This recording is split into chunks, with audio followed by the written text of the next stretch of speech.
এই চোখ দিয়া কত মানুষের লাশ দেখছো রে যুবক।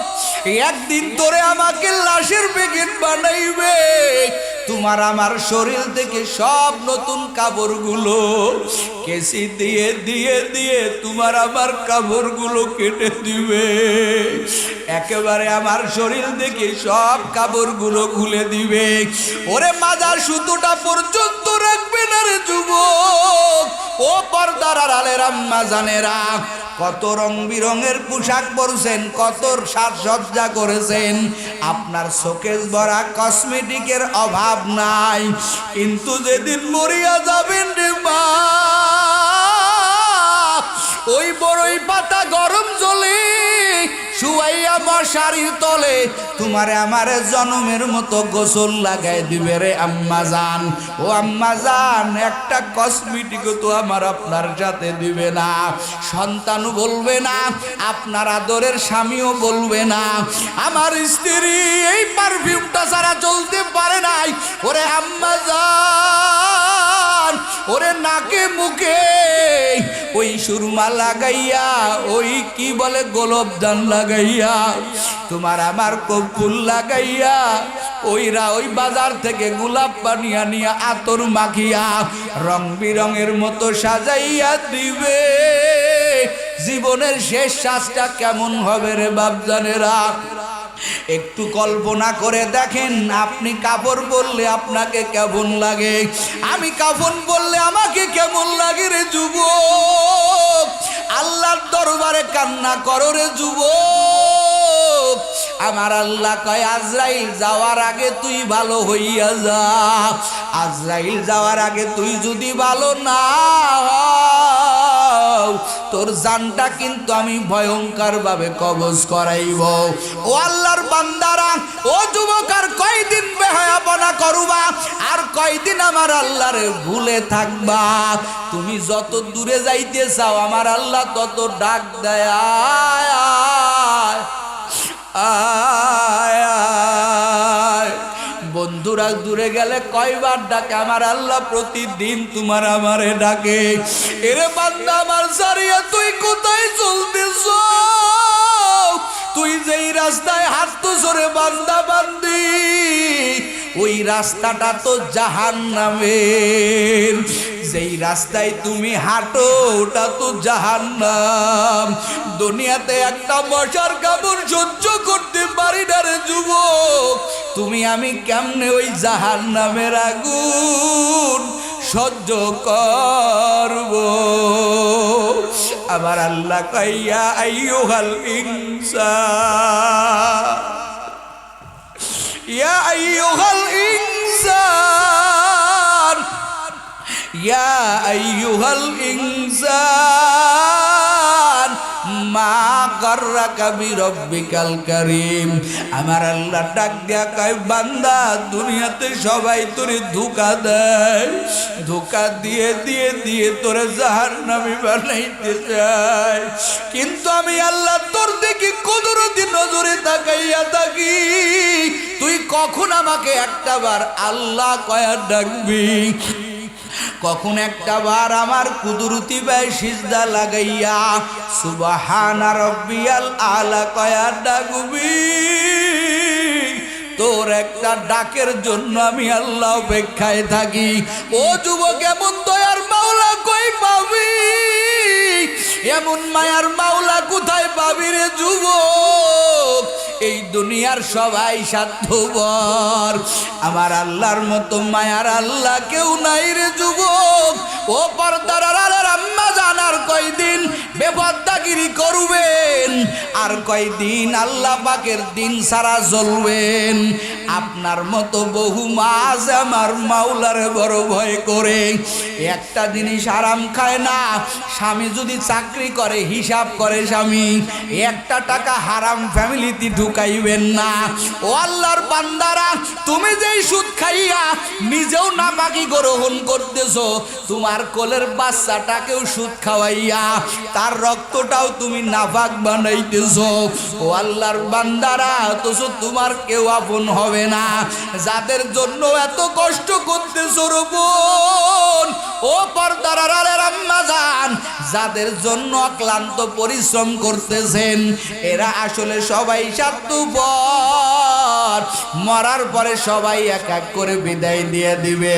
তোমার আমার লাশটা কবরে নিয়ে নামাইবে, চতুর্দিকে আত্মীয় স্বজন গুলো ঘুরবে, দুইজন বান্দা লাশটা নিয়ে কবরে নেমে যাবে। এবার মুদ্দা ব্যক্তি বলবেন, আমার মায়ের কাছে কইও গিয়া, আমার মায়ের কাছে কইও গিয়া, দুধের দাবি ভিক্ষা চাই, আজ বুঝি দিবেন গো আমার জনমের বিদায়, আজ বুঝি দিবেন গো আমার জনমের বিদায়। একটা হাদিস আপনাদের শোনাই, বুখারীর হাদিস। নবী আমার বসে আছেন মসজিদে নববীর ভিতরে, মেহমান। নবী আমার মেহমানগুলো বন্টন করতেছেন। নবীর একজন সাহাবী, গরিব সাহাবী, হযরতে আবু তালহা রাদিয়াল্লাহু তাআলা আনহু। এই সাহাবী বড় গরিব। নবী বন্টন করে দিয়ে একজন মেহমানকে এই তালহা রাদিয়াল্লাহু তাআলা আনহুর কাছে বুঝে দিলেন, এরে আবু তালহা, আমি নবী বন্টন করে এই মেহমান তোমাকে দিলাম, তুমি এই মেহমানকে খানা খাওয়াও। জোরে কোন সুবহানাল্লাহ। এখন কার কাছে দিল? এই লোকটা কেমন? তালহা এমন সাহাবী, আবু তালহা রাদিয়াল্লাহু তাআলা আনহু। বাড়িতে তালহা জানে আমার বাড়িতে কিছু নাই, টাকা নাই, পয়সা নাই, কিন্তু তালহা জানে বন্টনটা করে দিবেন কে? রহমাতুল লিল, কথাকান রহমাতুল লিল আলামিন। আমার নবীর বড় বরকত। নবী যেই পাত্রে হাত দেয় ওই পাত্রের মর্যাদা বেড়ে যায়, বরকত বেড়ে যায়। জোরে কন্না সুবহানাল্লাহ। আগে এই যে বরকত বাড়ে, এর একটা হাদিস মনে আসছে, বলবো। নবীর একজন সাহাবী ছিলেন হযরতে আবু হুরায়রা রাদিয়াল্লাহু তাআলা। আবু হুরায়রা সবচাইতে বেশি riwayat করেনওয়ালা সাহাবী। সুবহানাল্লাহ জোরে কোন। এই আবু হুরায়রা নবীর দরবারে পড়ে থাকতো, নবীর দরবারে সময় কাটাইতো। একদিন কে আবু হুরায়রার পেটে খাবার নাই। আবু হুরায়রা বড় ক্ষুধার্ত। আবু হুরায়রার পেটে খাবার নাই, শুয়ে আছে। বর্ণনায় পাওয়া যায় মানুষ মনে করছে আবু হুরায়রার মিরকির ব্যারাম হইছে, এই জন্য সবাই আবু হুরায়রাকে পাড়ায়। কেউ একটাবার জিগায় না, আবু হুরায়রা তুমি এমন কেন করো? আবু হুরায়রা ক্ষুধার জ্বালায় জমিনে পড়ে গেছেন। আবু হুরায়রা ক্ষুধার যন্ত্রণা সহ্য করতে পারে না। আবু বকর পথ দিয়ে আসতেছেন। আবু হুরায়রা ভালোভাবে সরাসরি বলে না আমাকে খাবার দাও, কারণ তিনি আল্লাহর বড় পাগল। আবু হুরায়রা হিকমত করে আবু বকররে ডাক দিয়া, যেই আয়াতের মধ্যে ব্যাখ্যা এলো ক্ষুধার্ত, এই আয়াতটার ব্যাখ্যা আবু বকরের কাছে যায়। আবু বকর আয়াতের ব্যাখ্যা করে দিয়ে চলে যায়, কিন্তু আবু হুরায়রার মনের বিষয়টা বোঝে না। আবু হুরায়রার পেটে যে বড় ক্ষুধা, এই বিষয়টা বোঝে না। আবু হুরায়রা, আবু বকর বুঝে না, উমর বুঝে না। ওই রাস্তা দিয়া আমার মায়ার নবী হাঁটে হেঁটে আসতেছেন। এবার আবু হুরায়রা কয়, ওরে আমার পেটের ক্ষুধার যন্ত্রণা কেউ না বুঝলেও আমার মায়ার নবী কখনো অবুঝ হবে না। কথা কন ঠিক কিনা? এবার নবীর কাছে আবু হুরায়রা যখন ডাক দিয়া কয়, ও নবী, ও পয়গম্বর, এই আয়াতটা হাদিসটার আপনি একটু ব্যাখ্যা করে দেন। আমার নবী কয়, রে আবু হুরায়রা, আমি বুঝতে পারছি তোর পেটে বড় ক্ষুধা, চল আমার বাড়ি চল, দেখি বাড়ির কি হালাত। আবু হুরায়রার হাতটা ধরিয়া আমার নবী আবু হুরায়রা বাড়িতে নিয়ে আসলেন। বাড়িতে আইসা জিজ্ঞাসা করে, ওরে ও স্ত্রীগণ, আমার আবু হুরায়রা কয়েকদিন যাবত কোনো খানা খায় না, ঘরের ভিতরে কি কোনো খানার ব্যবস্থা আছে? এবার আবু হুরায়রা নবী আমার এই কথা বলার পরে ভিতর থেকে আওয়াজ, ও নবী আমার, বিশ্ব নবী, তার বাড়ির মধ্যে খাবারের মাত্র 1 গিলাস দুধ আছে। জোরে কন কয় গিলাস? জোরে কন কয় গিলাস? আর আমাদের বাড়িতে কি অবস্থা? ফ্রিজ ভর্তি খাবার, কথা কন ঠিক কি? খাবারের অভাব নাই, অথচ বিশ্ব নবীর বাড়িতে মাত্র 1টি গিলাস দুধ। দুধটা পয়গম্বরের হাতে দেওয়া হয়েছে। আবু হুরায়রার কলিজা ভরে গেছে। আহারে আমার মায়ার নবী আজকে আমাকে দুধ পান করাইবে, আমি এই দুধের গিলাস দুধ পান করে আমার পেটের ক্ষুধা নিবারণ করব। কিন্তু আমার নবী ডাক দেয়া কয়, আবু হুরায়রা, ওই যে আমার মসজিদে নববীর একটা কর্নারে একটা দল আছে, আসহাবে সুফা, এখানে 70 জন ছাত্র আছে, ওদেরকেও ডাক দে, ওদেরকেও দুধ পান করাবো। জোরে কোন আল্লাহু আকবার। আবু হুরায়রা কয়, খাইছে দুধ মাত্র কয় গিলাস? কতক্ষণ কয় গিলাস? জোরে কোন কয় গিলাস? আবার ওদিকে কয়জনকে ডাকছেন? জোরে কোন, জোরে কোন। আবু হুরায়রার মনটা দুর্বল হয়ে গেল, কিন্তু নবী যেহেতু বলছেন আদেশ তো পালন করতেই হবে রে বাবা। এবার আবু হুরায়রা 70 জন ওই আসহাবে সুফার ছাত্রগণকে ডাক দিলেন। আমার নবী কয়, রে আবু হুরায়রা, খাদমদারি করো, প্রত্যেকের কাছে গিলাসটা নিয়ে যাও, দুধ পান করতে বলো। আবু হুরায়রা নিজে পেটে কি ক্ষুধা, কয়েকদিনের অনাহারি আবু হুরায়রা দুধের গিলাসটা নিয়ে যাইয়া এক একজনের কাছে ধরে, পেট ভরে খায়। আর আবু হুরায়রা গিলাসের দিকে তাকায়, তাকে, হায় রে, আমার জন্য কি একটু থাকবে? সুবহানাল্লাহ। এখন আল্লাহর কি কুদরত, যার কাছে গিলাসটা দেওয়া হয়, ও লালমনিরহাটের মুসলমান, যার কাছে গিলাস দেওয়া হয় ওই আল্লাহর বান্দা পেটটা ভরে দুধ পান করে। আবু হুরায়রা চাতক পাখির নাই দুধের গিলাসের দিকে তাকাইয়া আছেন, কিন্তু আল্লাহর কি কুদরত।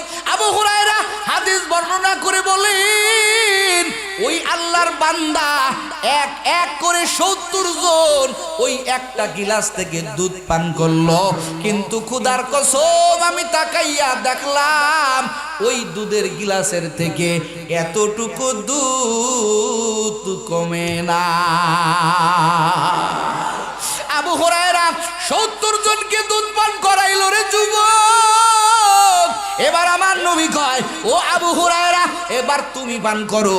আবু হুরায়রা কয়, না নবী, আপনি আগে পান করেন। আমার নবী কয়, না না, আমি তোমাদের রাইখা আগে দুধ পান করবো, এটা তুমি কেমনে বুঝলা? আমি তো আগে পান করবো না, তুমি পান করো। আবু হুরায়রা এবার গিলাস দিয়া দুধ পান করতেছে, একবার পান করছে, আবার বলছে, হুজুর পেট ভরছে, আপনি খান। আল্লাহর নবী কয়, না রে আবু হুরায়রা, আবার খাও। এইভাবে একবার না, দুইবার না, 3 বার দুধ পান করাইছেন। এবার আবু হুরায়রা ডাক দিয়া কয়, নবী, আল্লাহর কসম, দুধের মধ্যে এত বরকত, আমার পেটে আর কোনো জায়গা না। আমার নবী এবার দুধের গিলাসটা নিয়ে কয়, আবু হুরায়রা, এবার বাকি দুধটা আমাকে দাও। আবু হুরায়রার কাছ থেকে গিলাস নিয়া আমার নবী ওই গিলাসটা দিয়া দুধ পান করলেন। এরপরে গিলাসের বাকি দুধটা ভরাইয়া গেল। ও আল্লাহর বান্দারা, আবু হুরায়রা ডাক দিয়া বলেন, 1 গিলাস দুধ খাইলো কতজন? কত খাই না কে? যারা বয়ান শুনছেন কতজন খাইছে? আরো জোরে বলেন। আবু হুরায়রা ডাক দিয়া বলেন, ও আল্লাহর বান্দারা, ও নবীর উম্মত, ওই দিনকে যদি ওই আল্লাহর পয়গম্বরের ছাত্ররা 70 জন না হইয়া 70,000 যদি হইতো তারপরেও এক গিলাসের দুধ আমরা ফুরাইতে পারতাম না। কাদের কুদরত দারি বারু কামাল আন্তা রব্বি আন্তা হাসবি জুল জালাল তোহি কাদের জলিলুল্লাহ জাহাদার বাহার হালে তুহি মেরা নিগাহদার ইয়া इलाही मुझसे मुझको दूर कर ताके देखो मुझ में तुझको एक नजर। খাবারের মধ্যে যদি বরকত থাকে ওই খাবার কখনো ফুরায় না। কথা কোন ঠিক কিনা? আরো জোরে কোন ঠিক কিনা? আজকে বহু কোটিপতি আছে, টাকায় বরকত নাই, অথচ একজন ভ্যান চালায়া মাসে 10,000 টাকা এক জায়গা করতে পারে। কথা কোন ঠিক কিনা? হালালের ভিতরে আরাম, হারামে আরাম নাই। ও যুবক, আমার নবী মেহমান দিবেন, সাহাবীর নাম কি মনে আছে? আবু তালহা রাদিয়াল্লাহু তাআলা আনহু এমন একজন সাহাবীকে নবী মেহমান দিলেন, যেই সাহাবীর ঘরেও ঠিকমতো খাবার নাই, কিন্তু নবীর সামনে কয় না বরকত নিয়া। কারণ জানেন নবী যেহেতু দিয়েছেন আল্লাহ এক ব্যবস্থা করবে। এই সাহাবীকে নিয়া, মেহমানকে নিয়া আবু তালহা রাদিয়াল্লাহু তাআলা আনহু বাড়ির দরজায় চলে গেলেন। যাইয়া স্ত্রীরে সালাম দিয়া কয়, স্ত্রী আমার নবী একজন বন্টন করে এক মেহমান আমাদেরকে দিয়েছেন, ঘরে কি পরিমাণ খাবার আছে আগে আমাকে বলো। স্ত্রী ডাক দিয়া কয়, ও স্বামী আমার, এই আপনারা উঠেন কেন? উঠলে কিন্তু দোয়া করে দেব। উঠবেন না, যত সময় বয়ান শেষ করে দিব। নবীর দেওয়া মেহমান নিয়া আবু তালহা যখন বাড়িতে গেলেন, স্ত্রী কেমন? আমাদের স্ত্রী যদি হইতো বলতো মিনসে কোথাকার, বাড়িতে সদাইয়ের খবর নাই, খাবারের খবর নাই, আবার মেহমান নিয়ে আইছো। কথা কোন ঠিক কিনা? কিন্তু আবু তালহা রাদিয়াল্লাহু তাআলা আনহুর স্ত্রী কেমন? ঘরের ভিতরে সন্তান আছে ছোট ছোট, এদের জন্য 2-3টা রুটি আছে, আর কোনো খাবার নেই। এখন স্ত্রী রাগ হয় না, বলে, ও স্বামী আমার, পেরেশানি হবেন না, আমার ঘরে 2-3টা রুটি আছে, যেহেতু নবী আমাদেরকে মেহমান হিসেবে পাঠাইয়া দিয়েছে, আপনার কাছে মেহমান দিয়েছেন, ও স্বামী আমার, আমার সন্তানদেরকে একটা বুঝ দিয়া আমি রাতে ঘুমাইয়া রাখবো, তারপরও নবীর দেওয়া মেহমানের আমরা বেকদর করব না। বলে, তুমি কেমনে কি করবা? উনি তো আমাদের সাথে খানা খেতে চাবেন, আমরা 2টা রুটি, উনাকে কি দেব, আমরা কি খাবো? স্ত্রী বুদ্ধি দেয়, ও পর্দার আলের আম্মাজান, কেমন আম্মাজান ঘরে আনছেন নবীর তরিকা মানার জন্য, সন্তানদেরকেও না খাওয়ায় আর থাকতে রাজি, নিজেও না খাইয়া থাকতে রাজি। এই স্ত্রী ডাক দিয়া কয়, স্বামী আমার, একটা বুদ্ধি করব, আমি ল্যাম্প জ্বালাইয়া দিয়া, এই ল্যাম্প আমি টুকা দিয়া নিভাইয়া দিব, অন্ধকার হয়ে যাবে, আপনি অন্ধকারের ভিতরে আপনি মুখে খাওয়ার শব্দ করবেন কিন্তু খাবেন না, আর এই অন্ধকারের ভিতরে এই মেহমানকে আমরা রুটি খাওয়াইয়া দিব। জোরে কন মিয়া সুবহানাল্লাহ। তারপর নবীর মেহমানকে আমরা বেইজ্জতি করব না। স্বামী আর স্ত্রী মিলে পরামর্শ করলো। সত্যি আগের জামানাতে এরকম লাইট ছিল না, ওই যে চেরাকের আলো, টুস করে আলোটা নিভাইয়া দিয়া স্বামী এবার আবু তালহা রাদিয়াল্লাহু তাআলা আনহু মেহমানকে বলে, আপনি খান, বলে আপনিও খান। এবার মেহমান খাইতেছে আর আবু তালহা রাদিয়াল্লাহু তাআলা আনহু গালের শব্দ করতেছে, খাইলে যেমন শব্দ হয় ওরকম শব্দ করতেছে। এই বিষয়টা আমার আল্লাহর কাছে বড় পছন্দ হয়ে গেছে। ও আল্লাহর বান্দারা, ও যুবক, এই রাত্রির ঘটনা ঘটাইছে অন্ধকারের ভিতরে তারা যে কাহিনীটা করছে, বলেন দুনিয়ার কেউ না দেখলে একজন দেখেন, তিনি কে? আরো জোরে বলেন, তিনি কে? অন্ধকারের ভিতরে যে ঘটনাটা ঘটানো হয়েছে, ওই ব্যক্তি আর কেউ না রে যুবক, অন্ধকারের ভিতরেই যেই ঘটনাটা ঘটছে দুনিয়ার কেউ না দেখলেও একজন দেখেছেন, তিনি কে? আরো জোরে বলেন, তিনি কে? আমার আল্লাহ আবু তলহার সপক্ষে আমার আল্লাহ কোরআনের আয়াত নাজিল করে দিলেন। এই সাহাবী সকালবেলা ফজরের নামাজ আমার নবীর পিছনে পড়ার জন্য চলে গেলেন। এবার আমার নবী আবু তালহার দিকে তাকাইয়া মুস্কি মুস্কি হাসতেছেন। সুবহানাল্লাহ। আরো জোরে কন, জোরে কন। আবু তালহার দিকে নবী তাকাইয়া আমার পয়গম্বর মুস্কি মুস্কি হাসতেছেন।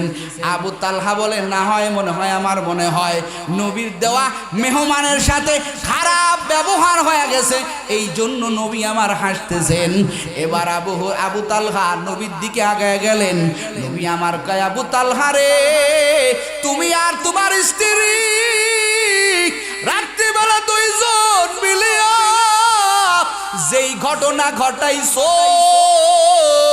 এই ঘটনা দেখে আমি শুধু না, আমার আল্লাহ আসমান থেকে কুদরতি ভাবে হেসেছে। জোরে কনেশ করিয়া সুবহানাল্লাহ। আমার আল্লাহ হেসেছেন। আমার আল্লাহ কোরআন আয়াত নাজিল করে দিয়েছেন, ওয়ায়ুসিরুনা আলা আনফুসিহিম। আমার আল্লাহ কয়, ওয়ায়ুসিরুনা আলা আনফুসিহিম, যারা মিটাইয়া দিয়েছে, নিজেরই প্রাধান্য দিয়েছে, নিজের নফসের উপরে প্রাধান্য দিয়েছে, ওয়ালাউ আন্নাহুম। আল্লাহ পাক কোরআনের ওই সূরা হাশরের ভিতরে আমার আল্লাহ আয়াত নাজিল করে দিয়েছে। আমার আল্লাহ কয়, ও আমার আবু তালহা, তুমি যেই কাজটা করছো, তোমার নিজেরটা, তোমার নিজের অভাবটা দূর করে দিয়া, নিজের অভাবটা সাথে নিয়া আর একজনকে তুমি প্রাধান্য দিলা, আর একজনকে তুমি খাওয়াইলা, আমি আল্লাহ তোমার উপরে খুশি হয়ে গেলাম। ও আল্লাহর বান্দারা, এই জন্য নিজেও খাবেন, অপরজনকেও খাওয়াবেন। জাহান্নামী ব্যক্তি ডাক দিয়া বলবেন, রে আল্লাহর বান্দা, আমি 2 নাম্বার যেই কাজটা করি নাই, ওয়ালাম নাকুন নুতইমুল মিসকিন, আমি মিসকিনদেরকে খানা খাওয়াই নাই। 3 নম্বর যে 3 নম্বর যে অপরাধ, যার কারণে আমাকে আমার আল্লাহ জাহান্নামী বানায় দিয়েছেন, ওয়া কুন্না নাখুযু মাআল খাইদিন। আমার 3 নম্বর অপরাধ, দুনিয়াতে এমন কিছু লোক ছিল যারা আল্লাহ পাকের দিন নিয়ে কটূক্তি করত, উলামায়ে কেরামের নিয়ে কি করত, ষড়যন্ত্র করত। যারা উলামায়ে কেরামের ষড়যন্ত্র করত, উলামায়ে কেরামকে ধ্বংস করার পায়তারা করত, আমি ওদের সাথে মিশেছিলাম, ওদের ওই কটূক্তির সাথে আমি আমার বুঝ লাগাইছিলাম। এই জন্য আমার আল্লাহ আমাকে জাহান্নামে জ্বলানোর পারমিশন দিয়েছে। আর 4 নম্বর যে অপরাধ, ও যুবক, ওই জাহান্নামী ব্যক্তি ডাক দিয়া বলবেন, ওয়া কুন্না নুকাদ্দিবু বিয়াউমিদ্দিন। ও আল্লাহর বান্দা, তুমি দুনিয়াতে হাসরের ময়দান স্মরণ করেছো, পরকালের আযাব স্মরণ করেছো, পরকালের আযাবের কথা চিন্তা করিয়া তুমি অন্যায় করো নাই। আর আমি এমন আল্লাহর বান্দা, আমি পরকালকে বিশ্বাস করি নাই। হুজুরেরা, আলেম উলামারা, তাবলীগওয়ালারা কতবার আমাদের কাছে আইসা জাহান্নামের ভয় দেখাইলো, আল্লাহ পাকের আযাবের ভয় দেখাইলো, আমরা একটাবারও তাদের কথা বিশ্বাস করি নাই। আমি পরকালকে অস্বীকার করছি, এই জন্য আমার জাহান্নামের ফয়সালা। ও আল্লাহর বান্দা, আমি এই 4টা কাজ না করার কারণে আমার ঠিকানা জাহান্নাম। আমি এই 4টা কাজ অস্বীকার করে চলছি, হাত্তা আতানাল ইয়াকিন, এমনকি আমার কাছে মৃত্যু চলে আসছে, আর মৃত্যু আসার পরে আমার ঠিকানা হয়ে গেল জাহান্নাম। ও আল্লাহর বান্দারা, ও যুবক, পরিসংখ্যাক কথা শুনে নাও। আমাদের সামনে কবর নামক একটা জায়গা আছে না নাই? জোরে বলবেন, আছে না নাই? এই তো আজকেও একজন মাদ্রাসার গুরুস্থানের পাশে এক আল্লাহর বান্দা শুনেছি ঢাকায় থাকতো, আল্লাহর বান্দা মারা গেল, তাকে কবরের মধ্যে ঢুকাই দিলাম রে বাবা। এই বান্দার কবরের জগৎ আজকের থেকে শুরু হয়ে গেল। ওই কবরের ভিতর কি অবস্থা রে যুবক? হাজার হাজার মাইল দূরের খবর নেওয়া যায়। তোমার আমার মা, তোমার আমার বোন বোন, তোমার আমার আদরের বন্ধু, তোমার আমার সন্তানেরা ওই যে 3.5 হাত মাটির নিচে গেড়ে দিলাম, ওখানের কি হালাত তুমিও জানো না, আমিও জানো না। তারা কি আল্লাহর জান্নাতি হয়ে কবরে গেল নাকি আল্লাহর জাহান্নামী হয়ে কবরে গেল? এ আল্লাহর বান্দারা, ওই কবরে ভালো মানুষ হতে হলে তোমাকে ভালো কামাই করে যেতে হবে, তোমাকে জাহান্নাম বিশ্বাস করতে হবে, পরকাল বিশ্বাস করতে হবে রে যুবক। ওই যে বনি ইসরায়েলের একজন লোক গুনাহ করতে করতে করতে করতে করতে আল্লাহর বান্দা আর এখন গুনাহ করার সময় নাই, কোথার থেকে যেন বয়ান শুনছে জাহান্নাম বড় ভয়ঙ্কর, হাসরের ময়দানটা বড় ভয়ঙ্কর, যেই ময়দানে আধা হাত উপরে সূর্য, নিচে তামার জমিন, ওই ময়দানে কেউ কারো আপন হবে না রে যুবক। আজকে পরকালের বয়ান শুনে কত মানুষের চোখে পানি আসে, কিন্তু তোমার আমার চোখে পানি আসে না, কারণ আমরা অল টাইম গুনাহ করি, অল টাইম নাপাকের হালাতে থাকি রে যুবক। ওই বান্দা বলে আমি আজকে এত বছর পর্যন্ত কি বললাম, গুনাহের কাজ করলাম, এখন আজকে এক হুজুরের বয়ান শুনছি, হুজুর বলছে ওই হাসরের ময়দান বড় ভয়ঙ্কর, ওই ময়দানে যদি গুনাহ নিয়ে যাওয়া যায়, ওই ময়দানে আধা হাত উপরে সূর্য, নিচে তামার জমিন থাকবে, যেই ময়দানে কেউ কারো আপন না রে যুবক। এই আল্লাহর বান্দাই বয়ান শুনে ভীতি হয়ে গেলেন, ভয় পেয়ে গেলেন। বাড়িতে আইসা সন্তানদেরকে ডাক দেয়া বলে, ও সন্তানের দল, আমি যেদিন মরিয়া যাব তোমরা আমার লাশটা আগুনে পোড়াইয়া ফেলবা, এক অংশ আমার লাশের ছাই ওই পানিতে মিশাইয়া দিবা, আর এক অংশ আমার লাশের পুরা ছাই বাতাসে মিশাইয়া দিবা। ও সন্তানেরা, আমার এই ওসিয়াত তোমরা মনে রাখো, মনে করিও। আল্লাহর বান্দার ইন্তেকালের পরে হাদিসের ভিতরে আসছে রে বাবা, তার লাশটা পুরাইয়া এক ভাগ ছাই পানিতে ভাসাইয়া দেওয়া হইল, আর এক ভাগ বাতাসে মিশাইয়া দেওয়া হইল। কিন্তু আপনাদের কাছে আমার প্রশ্ন, ও লালমনিরহাটের মুসলমান, আমাকে আপনি যদি পুরাইয়া ছাই বানাইয়া বাতাসে মিশাইয়া দেয়, পানিতে যদি ভিজাইয়া দেয়, বলেন তো পুরানোর পরও আমার আল্লাহ আমাদেরকে আবার জীবিত করতে পারবেন কি পারবেন না? জোরে কোন পারবেন কি পারবেন না? ও আল্লাহর বান্দারা, ওই যুবক, ওই আল্লাহর বান্দা মরণের পরে তার সন্তানেরা তার লাশটা পুরাইয়া বাতাসে ভাসাইয়া দিল, পানিতে পিষাইয়া দিল। এবার হাসরের ময়দানে আমার আল্লাহ ওই বান্দারে ডাক দেয়, এ বান্দা কুম্বে ইজনিল্লাহ, আমি আল্লাহর নামে উঠো, আর বলে ও বান্দা তুই বল মরণের আগে কেন তোর সন্তানদেরকে ওসিয়াত করলি, কেন তোর লাশটা পুরাইতে বললি, পানিতে মিশাইতে বললি, বাতাসে মিশাইতে বললি? এবার আল্লাহর বান্দা বলে, রে মালিক, ও আল্লাহ, আপনার আযাবের ভয়ে, আপনার পরকালের ভয়ে আমি বলেছিলাম আমাকে তোরা পুরাইয়া দিবি, আমার লাশটা যদি পানিতে মিশাইয়া দাও, আমার লাশটা যদি তোমরা বাতাসে মিশাইয়া দাও, আমি মনে করছিলাম আমার আল্লাহ মনে হয় আর আমাকে ধরতে পারবে না, কারণ আমি তো বড় অপরাধী। আপনার পরকালের ভয়ে রে আল্লাহ আমার সন্তানদেরকে ওসিয়ত করছিলাম আমার লাশটা তোমরা পুরাইয়া দিও, আমার লাশটা তোমরা বাতাসে মিশাইয়া দিও, পানিতে মিশাইয়া দিও। ও আল্লাহ, হাসরের ময়দানের ভয়ে আমি আমার সন্তানদেরকে এই ওসিয়ত করছিলাম। আমার আল্লাহ কয়, কই তোর ওসিয়ত? এখন তো তুই আমার সামনে, এখন তোকে কি করব বলো? এবার এই বান্দার মুখে আর কোনো কথা নাই। আমার আল্লাহ কয়, যেহেতু তুই আমার আযাবের ভয়ে হাসরের ময়দানের ভয়ে। এ বান্দা তুই তোর লাশটা পুরাইতে বলছো ওই কিয়ামতের ভয়ে, হাসরের ভয়ে, আমি আল্লাহর আযাবের ভয়ে তুই যেহেতু এভাবে নিজেকে গুটাইয়া ফেলছো, আমি আল্লাহ হলাম রহমান। ও লালমনিরহাটের মুসলমান,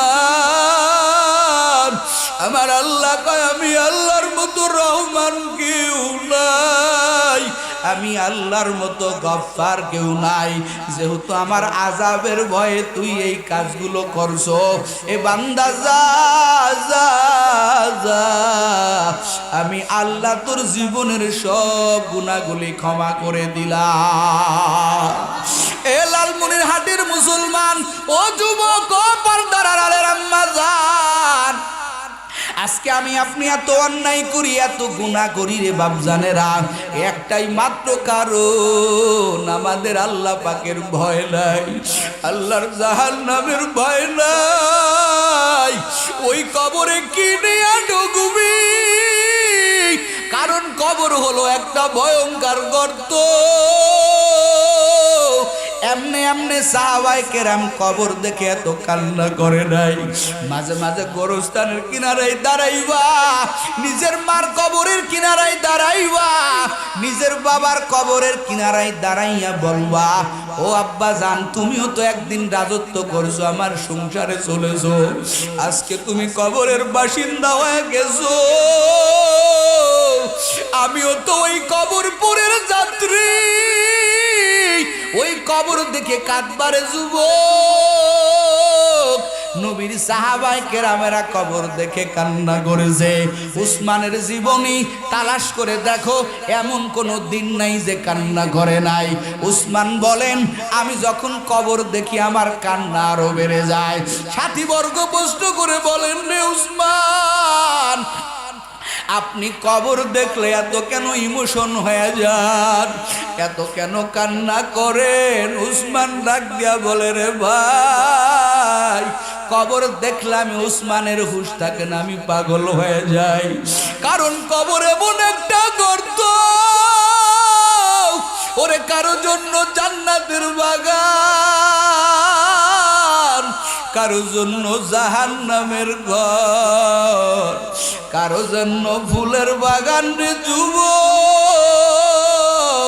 কারো জন্য 26 গর্ত। উসমান ডাক দিয়া বলেন, আমি কবর দেখলে ইমোশন হয়ে যাই, আমার কবরে কি হবে? আমি কি জান্নাতি হয়ে যাব, আমি কি জাহান্নামী হয়ে যাব, এটা তো আমি জানি না। উসমান কিন্তু একজন জান্নাতের সুসংবাদ প্রাপ্ত সাহাবী। ও লালমনিরহাটের মুসলমান, ও যুবক, তোর কি চিন্তা আসে না রে যুবক? এরে পর্দার আড়ালে আমার মা বোনেরা, ওই কবর দেখে উসমান যদি কাঁদতে পারে, বলো তোমার আমার চোখে কেন পানি নাই? কি হবে তোমার আমার মরণে? কি হবে তোমার আমার কবরে? সাপে কাটবে,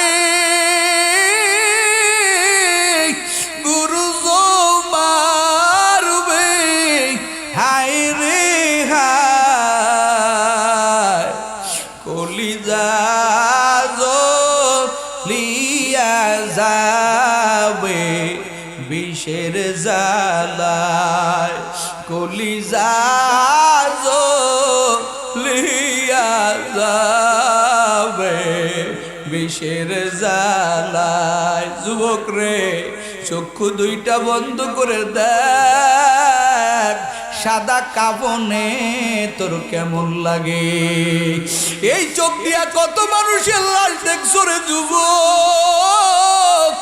একদিন তোরে আমাকে লাশের প্যাকেট বানাইবে, তোমার আমার শরীর থেকে সব নতুন কাপড়গুলো কেসি দিয়ে দিয়ে দিয়ে তোমার আমার কাপড়গুলো কেটে দিবে, একেবারে আমার শরীর থেকে সব কাপড়গুলো খুলে দিবে। ওরে মাজার সুতোটা পর্যন্ত রাখবে না রে যুবক। ও পর্দার আড়ালের আম্মা জানেরা, কত রং বিরঙের পোশাক পরছেন, কত সাজসজ্জা করেছেন, আপনার শোকেস ভরা কসমেটিকের অভাব নাই, কিন্তু যেদিন মরিয়া যাবেন রে মা, ওই বড়ই পাতা গরম জলে শুয়াইয়া মশারির তলে তোমারে আমারে জনমের মতো গোসল লাগাই দিবে রে আম্মা জান। ও আম্মা জান, একটা কসমেটিক তো আমার আপনার সাথে দিবে না, সন্তানও বলবে না, আপনার আদরের স্বামীও বলবে না, আমার স্ত্রী এই পারফিউমটা ছাড়া চলতে পারে নাই। ওরে আম্মা জান, ওরে নাকে মুখে ওই সুরমা লাগাইয়া, ওই কি বলে গোলাপজান লাগাইয়া, তোমার আমার কপুল লাগাইয়া, ওইরা ওই বাজার থেকে গোলাপ বানিয়া নিয়া আতর মাখিয়া রং বিরঙের মতো সাজাইয়া দিবে। জীবনের শেষ শ্বাসটা কেমন হবে রে বাপজানেরা, একটু কল্পনা করে দেখেন। আপনি কাপড় বললে আপনাকে কেমন লাগে, আমি কাফন বললে আমাকে কেমন লাগে রে যুবক। আল্লাহর দরবারে কান্না করো রে যুবক। আমার আল্লাহ কয়, আজরাইল যাওয়ার আগে তুই ভালো হইয়া যা, আজরাইল যাওয়ার আগে তুই যদি ভালো না হও, তোর জানটা কিন্তু আমি ভয়ঙ্কর ভাবে কবজ করাইব। ও আল্লাহর বান্দারা, ও যুবক, আর কয়দিন বেহায়াপনা করবা, আর কয়দিন আমার আল্লাহরে ভুলে থাকবা। তুমি যত দূরে যাইতে চাও, আমার আল্লাহ তত ডাক দেয়, আয় আয় আয়। বন্ধুরা দূরে গেলে কয়বার ডাকে আমার আল্লাহ, প্রতিদিন তোমার আমারে ডাকে, এরে বান্দা আমার সারিয়া তুই কোথায় চলতেছ, তুই যেই রাস্তায় হাঁটতেছ রে বান্দা বান্দি, ওই রাস্তাটা তো জাহান্নামের। যেই রাস্তায় তুমি হাঁটো ওটা তো জাহান্নাম। দুনিয়াতে একটা মশার কামড় সহ্য করতে পারি না রে যুবক, তুমি আমি কেমনে ওই জাহান্নামের আগুন সহ্য করব। আবার আল্লাহ কইয়া আইয়ুহাল ইনসান, ইয়া আইয়ুহাল ইনসান, ইয়া আইয়ুহাল ইনসান মা গাররাকা বিরব্বিকাল কারীম। আমার আল্লাহ ডাক দিয়া কয়, বান্দা দুনিয়াতে সবাই তোরে ধোঁকা দেয়, ধোঁকা দিয়ে দিয়ে দিয়ে তোরে জাহান্নামী বানাইতে চায়, কিন্তু আমি আল্লাহ তোর দিকে কুদরতি নজরে তাকাইয়া থাকি। তুই কখন আমাকে একটা বার আল্লাহ কয়া ডাকবি, কখন একটা বার আমার কুদরতি বায় সিজদা লাগাইয়া সুবহানা রাব্বিয়াল আলা কয়া ডাকবি। তোর একটা ডাকের জন্য আমি আল্লাহ অপেক্ষায় থাকি। ও যুবক, এমন দয়ার মাওলা কই পাবি, এমন মায়ার মাওলা কোথায় পাবি রে যুবক? এই দুনিয়ার সবাই স্বার্থপর, আমার আল্লাহর মতো মায়ার আল্লাহ কেউ নাই রে যুবক। ও পর্দার আড়ালের আম্মা জান, আর কয়দিন বেপরদাগিরি করবেন, আর কয়দিন আল্লাহ পাকের দিন সারা চলবেন? আপনার মতো বহু মা আছে আমার মাওলারে বড় ভয় করে, একটা জিনিস আরাম খায় না। স্বামী যদি চাকরি করে, হিসাব করে স্বামী, একটা টাকা হারাম ফ্যামিলিতে ঢুকাইবেন না। ও আল্লাহর বান্দারা, তুমি যেই সুদ খাইয়া নিজেও নাপাকি গ্রহণ করতেছো, তোমার কোলের বাচ্চাটাকেও সুদ খাওয়াইয়া তার রক্তটাও তুমি নাপাক বানাইতেছো। ও আল্লাহর বান্দারা, অথচ তোমার কেউ আপন হবে না। যাদের জন্য এত কষ্ট করতেছো রে বোন, ও পর্দার আড়ালের আম্মা জান, যাদের জন্য অক্লান্ত পরিশ্রম করতেছেন, এরা আসলে সবাই স্বার্থপর। পর মরার পরে সবাই এক এক করে বিদায় দিয়ে দিবে, তোমার আমার লাশটা কবরে নিয়ে নামাইবে, চতুর্দিকে আত্মীয় স্বজনগুলো ঘুরবে, দুইজন বান্দা লাশটা নিয়ে কবরে নেমে যাবে। এবার মুদ্দা ব্যক্তি বলবেন, আমার মায়ের কাছে কইও গিয়া, আমার মায়ের কাছে কইও গিয়া, দুধের দাবি ভিক্ষা চাই, আজ বুঝি দিবেন গো আমার জনমের বিদায়, আজ বুঝি দিবেন গো আমার জনমের বিদায়। যুবক রে একটু কল্পনা কর, তোমার আমার কবর খনন হয়ে গেছে, লাশটা নিয়ে কবরের কাদার উপরে নামাইছে, জনমের মতো কবরে নামাইয়া দিবে রে যুবক। লাশ মুর্দা ব্যক্তিরা রূহ বলেন, আমার বাচ্চাগুলোর কাছে কইও গিয়া, বাবার দাবি ক্ষমা চাই, আজ বুঝি দিবা গো আমার জনমের বিদায়।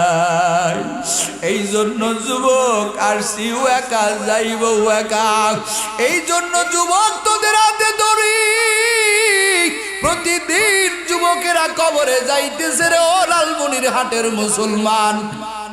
এমন কোনো দিন নাই আমার মা বোনেরা কবরে যাচ্ছে না।